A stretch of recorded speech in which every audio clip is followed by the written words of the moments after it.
বাংলার শ্রেষ্ঠ পুজো এবং শারদোৎসব, সেই দুর্গাপুজোয় মা দুর্গাকে বিভিন্নভাবে আরাধনা করে থাকে বাঙালিরা। তার মধ্যে বিভিন্ন রকমের অংশ তুলে ধরা হয় এই দুর্গাপুজোর মধ্যে। এই বছরে মুর্শিদাবাদের বহরমপুরে বেশ কিছু নতুনত্ব তুলে ধরা হয়েছে। তাদের মধ্যে রয়েছে মুর্শিদাবাদের সবথেকে জনপ্রিয় যেখানে তৈরি হয়েছে মণ্ডপ, সেখানে তুলে ধরা হয়েছে নারী শক্তি। যেমন আমরা অপারেশন সিঁদুরের সময় দেখেছিলাম ভূমিকা সিং এবং সোফিয়া কুরেশিদের মতো উইং কমান্ডার, এছাড়াও ভারতীয় জওয়ান বিভিন্ন জায়গায় তারা যে কাজ করেছিলেন পাকিস্তানের সাথে লড়তে এবং যে যুদ্ধের জয় এনে দিয়েছিলেন সেই সব চিত্র তুলে ধরা হয়েছে। এছাড়াও যে ভারতীয় নারীরা যে সব কিছু যে কোনো মুহূর্তে করতে পারে, অর্থাৎ শত্রুপক্ষের সাথে লড়াই, সেটার একটা জ্বলন্ত উদাহরণ তৈরি করে দিয়েছেন এই মণ্ডপে। মা সরস্বতী, যাকে আমরা বিদ্যার দেবী বলি, তিনি সবসময় তার হাতে বীণা থাকে, কিন্তু সেই মা সরস্বতী প্রয়োজনে খড়গহস্ত হতে পারে আমাদের শত্রু দেশের সঙ্গে লড়তে।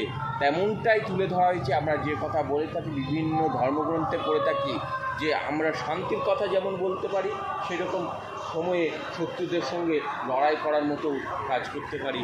সেই রকমই আসিম মুনির, পাকিস্তানের সেনাপ্রধান, যে বড় বড় কথা বলেছে, যে আমেরিকায় গিয়ে বড় বড় ভাষণ দিয়েছে, তিনি নাকি সব মার্শাল পেয়েছে, সেই আসিম মুনিরকে একদম মা সরস্বতী খড়গহস্ত হয়ে তাকে দড়ি ধরে টানছেন।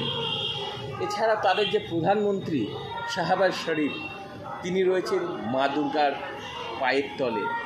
আমরা কাউকে প্রণাম করলে তাকে চরণ তলে বলি, কিন্তু সে চরণে পাওয়ারও যোগ্য নয়, তিনি একদম পায়ের তলে কাটা মুন্ড অবস্থায়। মা দুর্গার যে শাড়ি, সেই শাড়ির মধ্যে শিল্পে ফুটিয়ে তোলা হয়েছে ভূমিকা সিং, সোফিয়া কুরেশি মতো উইং কমান্ডার, এছাড়াও ভারতীয় সেনাবাহিনীর সেই শৌর্য, ভারতীয় সেনাবাহিনীর সেই লড়াই, সেই বিভিন্ন যুদ্ধ বিমানের ছবি। এছাড়াও সেখানে একটু বিশারদ ছবিও রয়েছে, সেটি পেহেলগাঁও হামলার যে ঘটনা। পেহেলগাঁওয়ে যে হামলা ঘটনা ঘটেছিল, সেখানে সিঁদুর দেখে যে মারা হয়েছিল, সেখানে পড়ে থাকতে, মৃতদেহ পড়ে থেকে তার স্ত্রী কান্না করছিল, সেই ছবিও তুলে ধরা হয়েছে। এখানে মা লক্ষ্মীর কাছে রয়েছেন সেই রকমই ছবি, এবং সেখানে মা লক্ষ্মী সান্ত্বনা দিচ্ছেন। হয়তো সেই মুহূর্তে কিছু তাদের প্রাণ ফিরে না পেলেও যোগ্য জবাব দেওয়া হবে, সেই রকমই একটা প্রতিশ্রুতি, সেই রকমই একটা ঘটনা, এবং তারপরে যোগ্য জবাব দেওয়ার মতো ঘটনা ঘটেছিল, এবং সেই যোগ্য জবাব দিয়েছিল ভারতীয় সেনারা। সেখানে কোনো রকম বিভেদ ভুলে ভারতীয় সেনা সেখানে যোগ্য জবাব দিয়েছিল। হয়তো ভারতকে দ্বিধাবিভক্ত করতে চেয়েছিল যে ধর্মের ভিত্তিতে, কিন্তু সেখানে সোফিয়া কুরেশি, ভূমিকা সিংদের মতো উইং কমান্ডাররাও কিন্তু সেখানে প্রস্তুত ছিলেন সেই লড়াইয়ে। এখানে সিদ্ধিদাতা গণেশ, আমরা যাকে সিদ্ধিদাতা হিসেবে মনে করি, তিনি ব্যবসারও দেবতা হিসেবে আমরা মনে করি।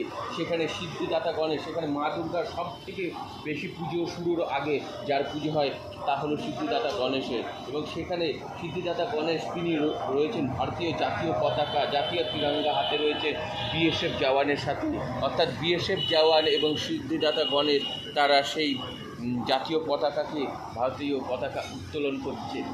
আমরা যুদ্ধের ময়দান, ক্রিকেটের ময়দান, সর্বত্রই পাকিস্তানকে পরাজয় করি, সেই চিত্র ভারতীয় নারী শক্তি সেই সব কিছু পারে, সেই চিত্র কিন্তু এবার ফুটে উঠেছে দুর্গা মণ্ডপে।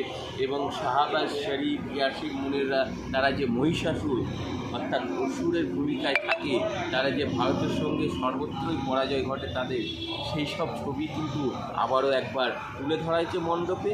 এবং সেই ছবি আমরা যেমন এখানেও দেখছি সেই অসুর মহিষাসুর রূপে তাদেরকে, তারা প্রকৃত অর্থেও সেই একই রূপে রয়েছেন।